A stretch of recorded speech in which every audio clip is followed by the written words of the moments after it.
It's time to cross over once again today as we chat about the Indianapolis Colts and Washington Commanders. But it's not Matt Ryan versus Carson Wentz that we're going to be seeing on Sunday. What's up with that? Well, let's get to it. Thank you all for tuning in and making us your number one listen of the day. This is your daily podcast covering your Indianapolis Colts and Washington Commanders, part of the Locked On Podcast Network, your team every day. Crossover Thursdays presented by our friends over at PrizePicks. PrizePicks is so much fun and it's easy to play. There's no competing with other players. It's just you versus the projections that are available. Pick 2 to 5 players, and if they score more or less than their PrizePicks projection, you can win up to 10 times your money on your entry. It can literally take less than 60 seconds to enter. It's that easy. We love PrizePicks, and we know that you will too. First-time users can receive a 100% instant deposit match up to $100 with promo code LOCKEDON. That's prizepicks.com, promo code locked on. This is Jake Arthur alongside David Harrison, who covers both the Commanders and Tampa Bay Buccaneers for us here at the Locked On Podcast Network. And he also tackles both teams for Fan Nation as well, just like Zach and I do, doing some double dipping. Yeah. David is actually another longtime friend that I've got here. And man, we first crossed paths about 10 years ago over at Pro Football Spot. And David's honestly the reason I'm here at Locked On, to be honest with you guys. So it's good to be with you, brother. Absolutely, man. I've been looking for it ever since the schedule came out. I was like, players circle dates on the calendar for other reasons. I circle dates on the calendar because not only did I know I get to do this crossover, but I'm also making the trip to Indianapolis. My first trip actually to see an NFL game. Like I've been there for combines. I've been there for one of the Big Ten championship games, but now I get to actually cover an NFL game in Lucas Oil, which is the whole purpose of it existing in the first place. So it'll be nice to be able to do that finally. Yeah, of course, a good sports town to be in. And I met your buddy James Yarcho from the Bucks when he was out here earlier for preseason.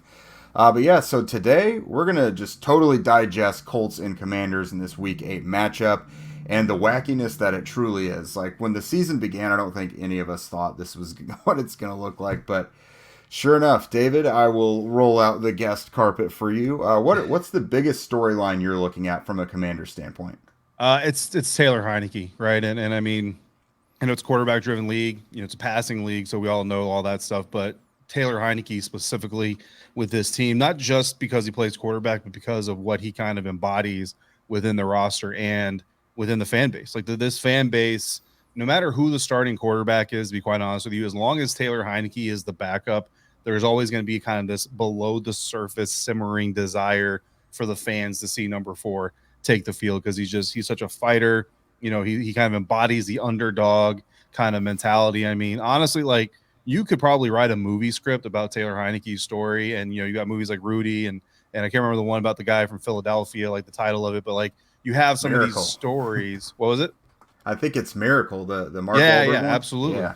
And it's like his movie, you would probably actually end when he dives for the pylon against the Tampa Bay Buccaneers, but we all know the story doesn't actually end there. But he embodies so much about the underdog mentality. I think when you talk about football, that's kind of what football fans really love seeing, is not just the competitiveness, but the thrill of victory and the fact that anything can happen any given Sunday is a cliche for a reason. And Taylor is kind of the quintessential any given Sunday guy.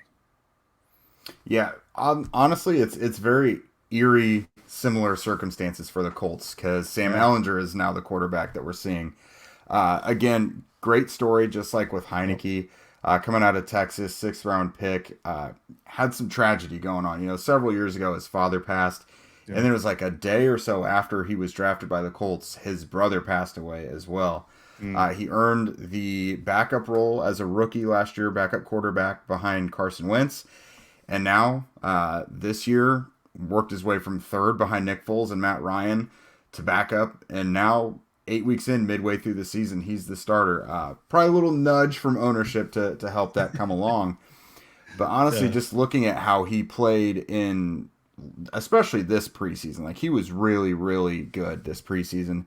But honestly, it kind of meshes with how poorly the Colts offense has been, or at least how inconsistent. Because the offensive line has it's just had so many holes, very leaky, free rushers coming all the time. And honestly, that's how the Colts offense was in the preseason. You don't expect an offensive line to do well during the preseason. But under constant duress, he took sacks, but he's a very mobile guy. He's able to extend those plays, keep the play alive, and then find something downfield and make big plays. So he had a crazy high completion percentage, several big plays. And so if the Colts offensive line is going to have as many holes in it during the regular season that it did during the preseason, shoot, why not see what this guy's got to offer? Because I mean, Matt Ryan's not a statue in the backfield, but he's not the guy that's going to roll out and keep things alive. He can manipulate the pocket plenty, but someone like Sam Ehlinger is much more capable of making something happen out of a broken play just because of that mobility. So, it's a story of two backups basically at some point that we're going to be seeing. And honestly, it may be cause for a more exciting game initially than Carson Wentz versus Matt Ryan might have been. Yeah, I mean, honestly, there's a school of thought here in Washington that you'd almost rather go against Matt Ryan. I mean, most interceptions in the NFL, most sacks in the NFL, most fumbles in the NFL. I think tied for most sacks, or being sacked the most, obviously in the National Football League. Like that's the kind of trend you want to go up against if you're an opponent, not bringing in the new guy who is drawing Taylor Heinicke comparisons, like you said. But I think as long as they get what they got out of Taylor last week against the Green Bay Packers, this team feels like they should be fine. And, overall 20 for 33, 201 yards, 2 touchdowns, an interception, a pick six, obviously, and then just 2 carries for 4 yards. But that threat of the run was always there and really affected the Green Bay Packers defense. But really, when you break down into it, and this is kind of what we've all been focusing on, is you want that second half Heinicke. So first half Heinicke was only 7 for 17, had the 1 touchdown, the pick six. Second half, though, he's 13 for 16, 161 of his 201 yards, and another touchdown. And in the second half, Jake, Heinicke got the Commanders' offense into scoring position on 75% of their possessions. First half, it was 43, which honestly, anything around 50, I think you're okay with, but 75%, obviously much better, and you don't give away a drive that ends in an opponent score. So that's really all the difference. And we saw some wrinkles in the second half against the Packers that we didn't see in the first half. I asked Taylor about that on Wednesday, and he mentioned that's a little bit of Scott Turner, the offense coordinator, catering to what he does best, but also it's a little bit of him being with Scott Turner for so long. They go back all the way to like Carolina days. And so Heinicke has been in this playbook in this system for so long that even though they're going to their backup quarterback, they're actually able to unlock more of their playbook than they had with Carson Wentz because Heinicke knows it so much better. Yeah, absolutely. And that's again kind of similar with Sam Ehlinger. He's been a sponge. If he wasn't ready to play physically in either of these last 2 years, they at least knew he was going to know this system. That's what, as a 6th-round rookie, again, he earned the backup role last year. And that was behind a guy in Carson Wentz who had been known as injury prone. So very comfortable in the system. I think the biggest thing is going to be, what does the offense look like with a totally different style of quarterback? The Colts have been looking for more diversity in their passing game and for the run game to open up. I think it creates both opportunities. For the passing game, it shouldn't just be dink and dunk. Like, I think that will happen. He's going to find those shorter routes. But he's shown himself to be a little more aggressive in finding guys downfield, especially when those plays break down. And then as for the run game, it opens up those RPO opportunities a lot more than someone like Matt Ryan could do.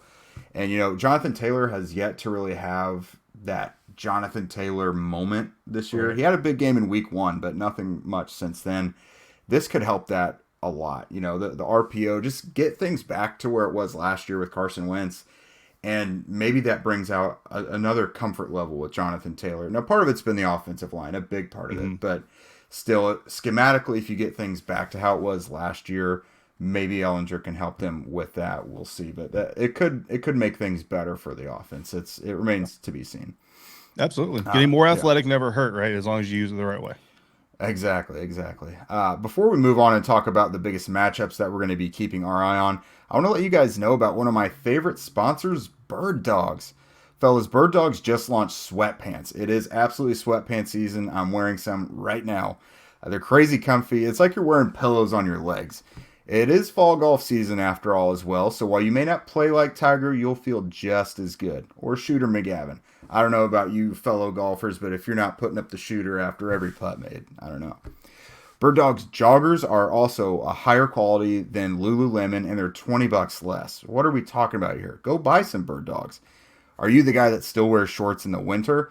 It doesn't matter if it's that 90-degree Florida heat or it's a freaking wind chill of 10 degrees in Chicago. They have their signature shorts with the built in liners ready for you. They're the most comfortable shorts in existence.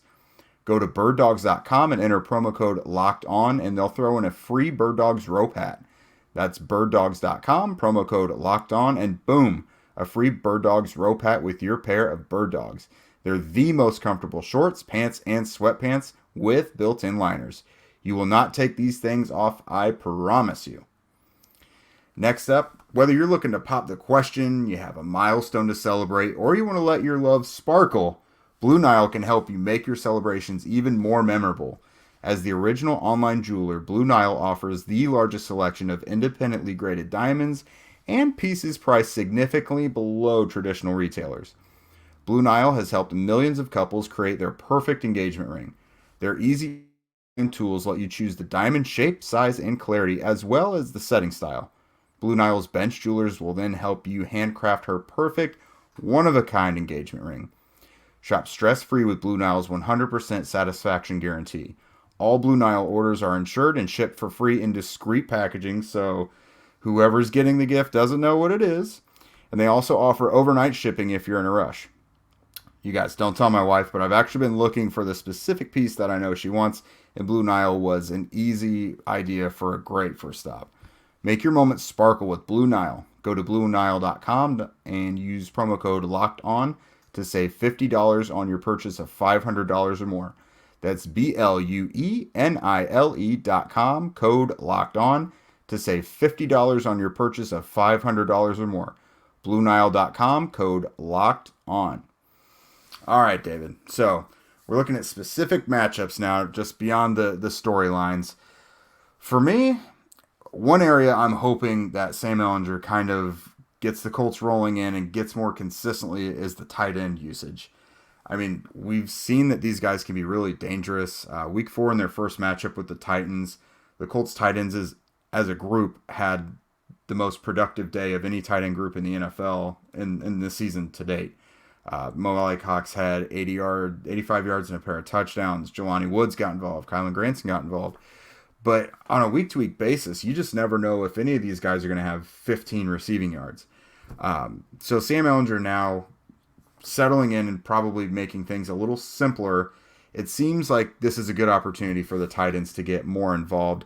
So one thing I wanted to ask you about is, what is Washington's middle of the field like? Like, how do they play against tight ends?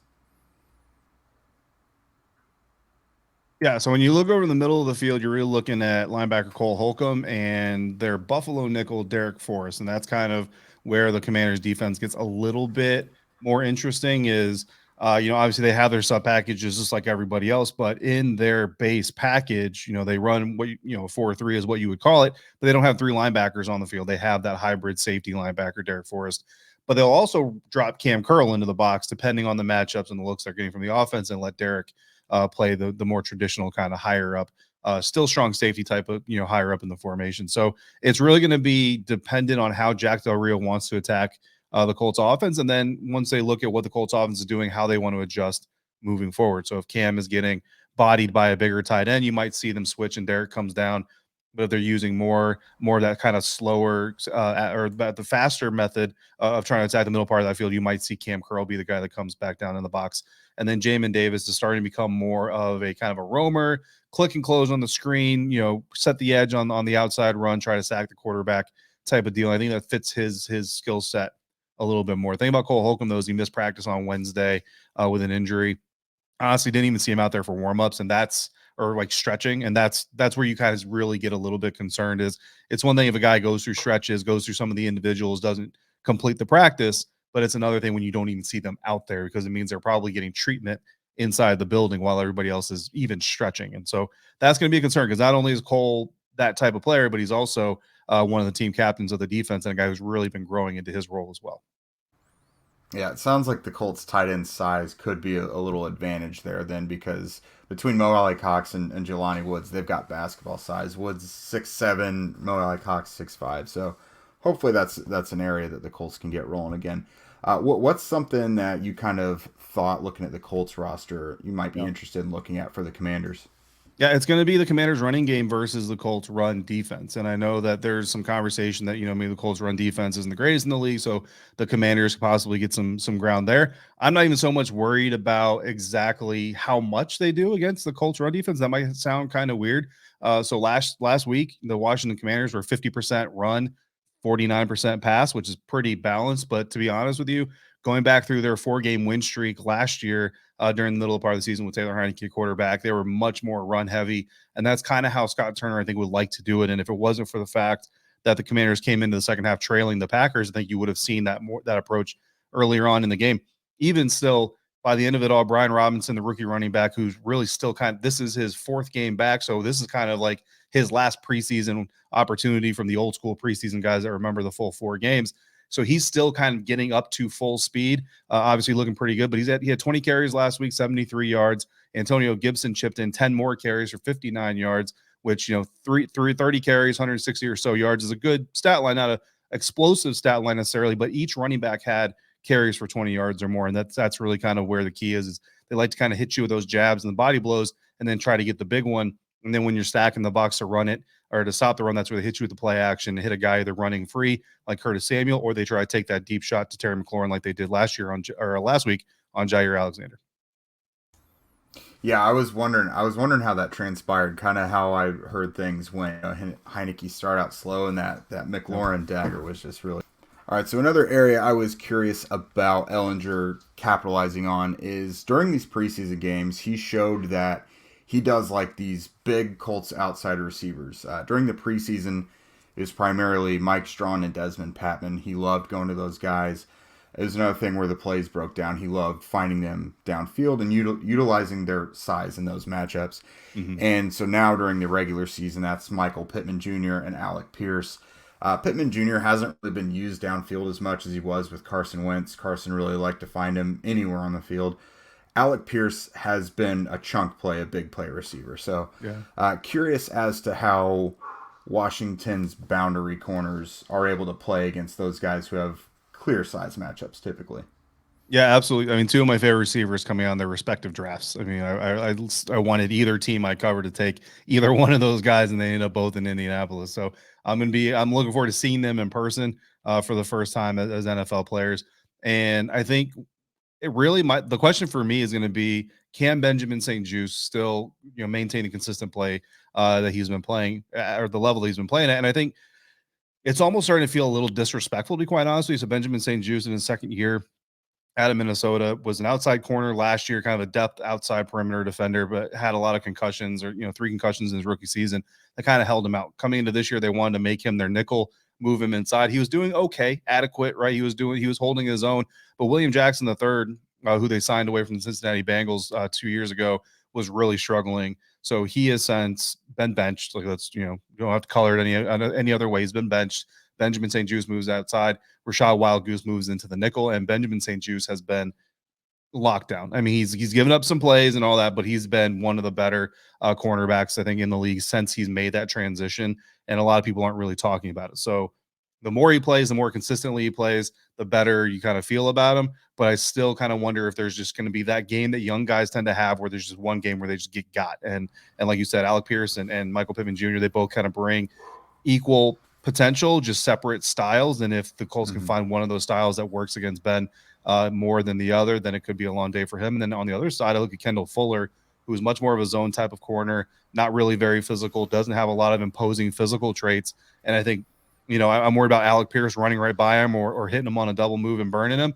I'm also worried about Michael Pittman Jr. just bodying him. But at the same time, we've seen Kendall Fuller get bodied by Devontae Smith. So, if Devontae Smith with his small stature can body him, it's, it could be a lot of things. What was really weird to me last week, Jake, is that Aaron Rodgers only targeted the 2 Commanders perimeter defenders in less than a quarter of his passes. Taylor Heinicke targeted Jair Alexander and Eric Stokes, 2 of what is considered the better cornerbacks in this league, on 33% of his attempts. One quarterback won, the other quarterback didn't. So I wonder if the Colts are looking at that and saying, you know what, this is a 6th-round quarterback here. Like, let's be honest.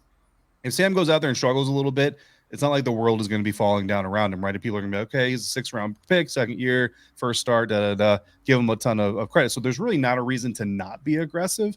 And I'm a little bit concerned that if they're aggressive early towards Kendall Fuller and these receivers start winning some of this stuff against them, that things could go downhill very quickly for the captain of the cornerbacks over there. Mm-hmm. And that could be where the Colts find their biggest payday there. Yeah, I do think it's a good opportunity to just let it rip. We actually talked about that on our latest episode, is what do you have to lose with letting this 6th round quarterback just like let it fly? You know, Alec Pierce and Michael Pittman Jr., arguably both of their best traits in one-on-one matchups is the ability to win 50-50 balls. So it sounds like that is a pretty good opportunity if that's something the coaches have identified. Is there any other areas that you were looking at? Yeah, for me, I mean, the front 4 pass rush versus the Colts offensive line, and this bleeds into exactly what you were just talking about. You know this, every person that watches football religiously knows this. The better pass rush you can get with your organic guys on the front line, the better off you're going to be in pass defense. So if Deron Payne, Jonathan Allen, Montez Sweat, and the rotation at the other defensive end spot, James Smith-Williams, whoever is going to be playing in there in that rotation can get pressure on Ehlinger, making him get out of the ball, maybe get the ball out sooner than he wants to, so you can't take advantage of some of those downfield potential opportunities, help stop Jonathan Taylor and whoever else is contributing in the run game early. Then it frees up those linebackers, it frees up those corners and safeties to not have to provide that front line support and play better in coverage. And that's what every defense wants. So, but for this one specifically with this matchup, I think you need it a little bit more than you do in some other weeks.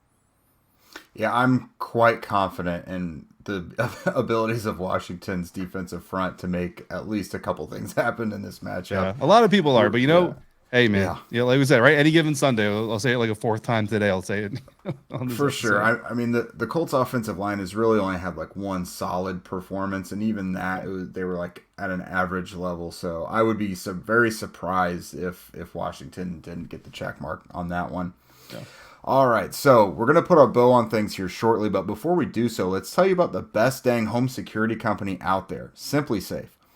All right, here's a sports analogy for you guys. When it comes to burglars, your home is like the end zone, and you need the absolute strongest defense that you can muster. This is why I use and trust SimpliSafe Home Security. At SimpliSafe, your safety is the only thing that matters. It's cutting-edge technology powered by 24/7 professional monitoring agents who always have your back, so you always know your home is safe. Using the phone to control the system and check cameras and all that good stuff, honestly, that's just so clutch for me, especially with how much time I've had to spend away from the house lately. You know, I just got back from vacation as well. You want to keep an eye on your house. With 24/7 professional monitoring, SimpliSafe's agents call you the moment a threat is detected and dispatch police or first responders in an emergency, even if you're not at home or can't be reached. Customize the perfect system for your home in just a few minutes at simplisafe.com/lockedonnfl. Save 20% on your SimpliSafe security system when you sign up for an interactive monitoring plan and get your first month free. Visit simplisafe.com/lockedonnfl to learn more. There's no safe like SimpliSafe.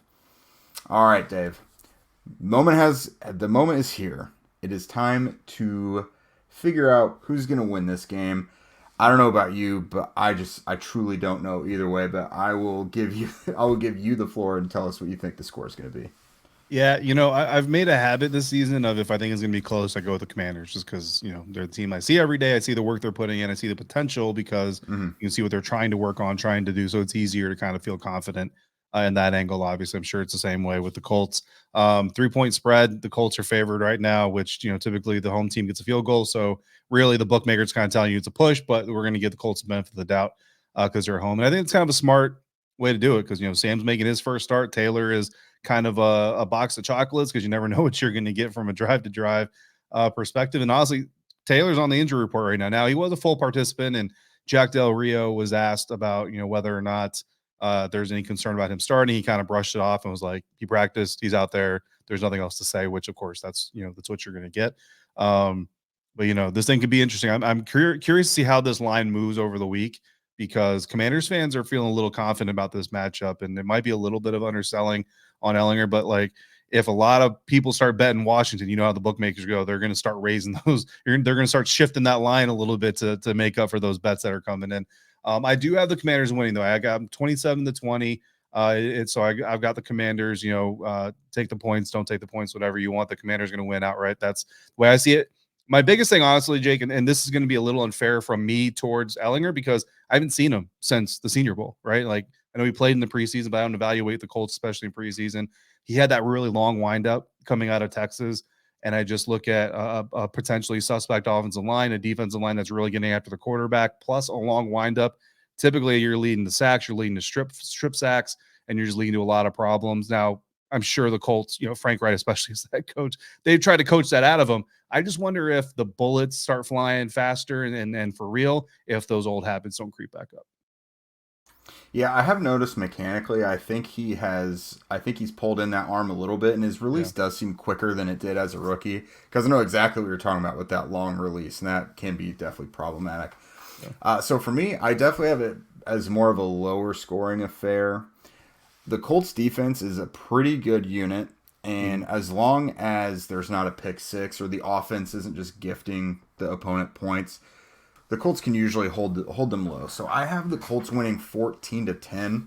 I guess kind of a snoozer for the normal viewer in this one. I don't really want to give Sam 20 points yet because I just don't know what it's going to look like. Yeah. But, they have Jonathan Taylor. They have guys for him to throw to. I'll give them a couple touchdowns. And I think the defense will step up and hold firm. They did pretty well against Tennessee last week, but the offense just kept they just kept putting the defense in opportune situations. Yeah. And ultimately, Tennessee broke through. Derrick Henry racked up his yards like he does. But as long as Sam and the Colts offense isn't just totally screwing over the defense, I do think they will hold firm. I'll give them a close win, 14-10. Again, I just want to see what Sam can do in these situations that seem logical. Big outside receivers, athletic, big tight ends. You have this run game. You can use the RPOs. So that's kind of where I'm at. Yeah, absolutely. And look, I mean, if it is a little bit of a snooze fest for those watching the game, at least I think you could be satisfied knowing that both of these teams are in the top half of the league in time of possession, which usually indicates that they like to run the ball, which usually means you're shortening the game. So it might be a little bit of a boring game, but also might be a little bit of a shorter game because of it. But look, last week, the Commanders and Packers had a nearly 2-hour first half due to some officiating issues, some reviews. Yeah, it was a very, very long first half of football. So as long as we don't get that, I think everybody will be okay. Yeah, no kidding. I mean, the game could be as long as it wants, whether it's overtime, whatever. But officiating stuff is something the Colts fans don't want to see rear its head again this week. So, in summation, it's Sam Ehlinger versus Tyler Heinicke time. I mean, what is this new Colts offense going to look like with Ehlinger? What's the run game going to look like? Is he just going to dink and dunk to death, or is he going to be the aggressive guy we saw in the preseason? Matchup-wise, really interested in seeing the Colts' size and whether or not that makes any difference against Washington's defense, which it sounds like, if I'm reading from what David is saying, the Colts could have the advantage there in a couple areas. And then, something I hadn't added yet, but the Colts defensive ends got to break through a little bit. They got to put some pressure on Heinicke because he's another guy that can move around a little bit. Ultimately, Colts 14, Commanders 10 for me. Yeah, absolutely. I mean, it's a matchup of two quarterbacks that not a lot of people know of. I think more know of Taylor Heinicke mainly because of that playoff performance and all that stuff. But I think a lot of people know about that. But yeah, it's gonna come down to honestly which defense can frustrate and stifle which other quarterback, inexperienced quarterback, relatively speaking, the most, and especially I think early on. And then can Washington lean on their run game, and can they keep it a game situation where you're allowed to lean on the run game with the Colts? Everybody wants to start fast, but in this game especially, the faster you start on either side of the ball, the more you force that quarterback to throw the ball, the better it works for your angle. And it's supposed to be a close one. I've got the Commanders 27-20. We'll see a relatively low score on either side. Usually 25-26 is kind of the expectation from any team, but the season's been weird, man. So I mean, I can see your score prediction coming true just as much as I can see mine. Yeah, it's going to be a fun one, no doubt. Honestly, I'm looking forward to this one more now than if it would have been Matt Ryan versus Carson Wentz, because it honestly might be more entertaining. Yeah, that just seems like sloppy chaos. Where I feel like this matchup could be like big play. It's gonna be chaotic, I think, still, Yeah. but like Yeah. it could be fun and big play chaotic. So I think that's it for us today, everyone. Zach and I will be back with you on Friday. Also, make sure you guys check out David there. We're all going to give you our final thoughts on Commanders. Follow at dharrison82 on Twitter, as well as at LO Commanders and LO Bucks for all of David's content there, as well as at Jake Arthur NFL, at Zach Hicks 2, and at Locked On Colts on Twitter. Also, subscribe to both shows on YouTube and wherever you listen to podcasts. And then thanks again for making Locked On Colts and Locked On Commanders your first listen every day, everybody. For your second listen now, check out Locked On Sports Today. Let's see. From games that matter most to the biggest stories in sports, go beyond the scoreboard and behind the scenes with local experts and insights that only the Locked On Podcast Network can provide. Locked On Sports Today, available on this app, YouTube, and wherever you get your podcasts. We'll see you tomorrow.